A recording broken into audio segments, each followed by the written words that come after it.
voulais montrer comment créer cet effet d'écriture avec le Grease Pencil et son modifieur Build.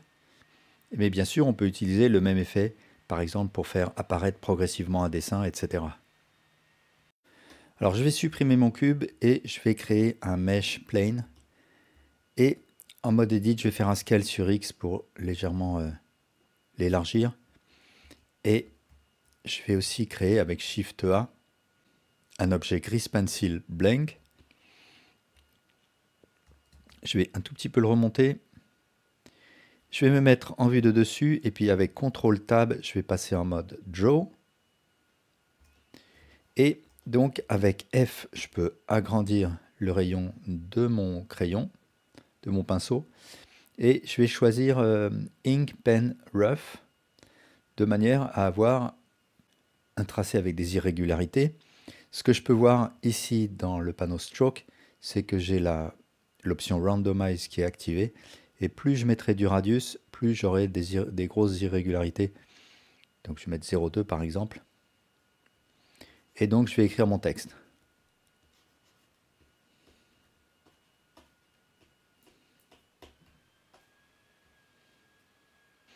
Alors maintenant, je vais pouvoir attribuer à mon objet le modifieur ici dans le panneau des modifieurs Generate Build. Et ce que je vois, c'est que mon texte a disparu puisque justement le modifieur Build va le faire apparaître progressivement. Ici, je vais ouvrir, en pressant plusieurs fois sur Shift F12, je vais ouvrir le Dope Sheet. Et si je presse la barre espace, je vais pouvoir voir l'animation. Alors je vais peut-être finir l'animation à la frame 120.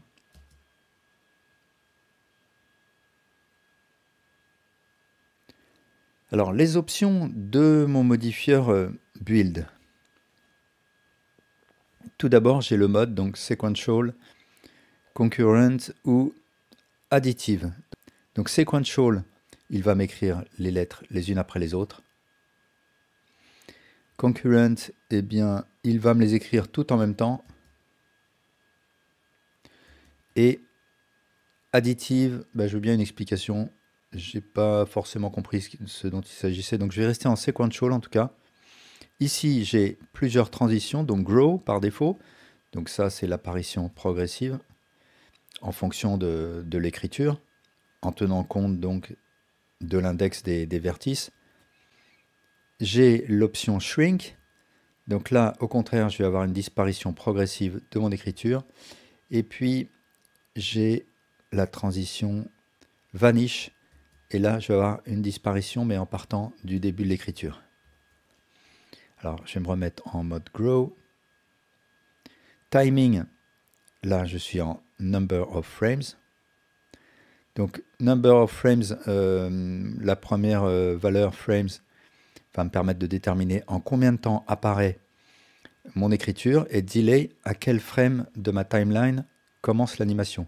Donc, par exemple, si je mets delay 30 et frames, je vais mettre par exemple 50, eh bien, l'écriture va commencer à la frame 30 et elle va se terminer à la 80. Donc, il faut 50 frames pour écrire la totalité.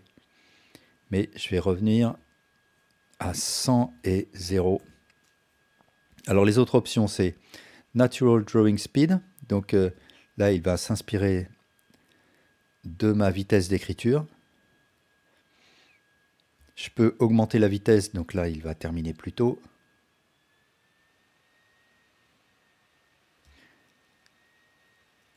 Et là, avec l'option Maximum Gap, je peux réduire le temps d'écriture entre chaque lettre. Donc, je vais mettre 0. J'ai aussi l'option Percentage Factor. Et là, je vais déterminer avec ce factor où en est l'écriture. Donc, par exemple, à la frame 1, je vais poser une keyframe avec le facteur à 0. À la frame 40, je vais mettre par exemple le facteur à 0,5.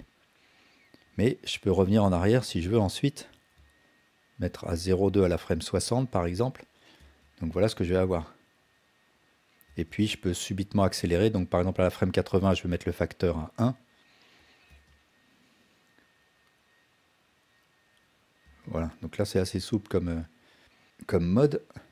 Alors je vais me remettre en mode Number of Frames. J'ai aussi l'option Object.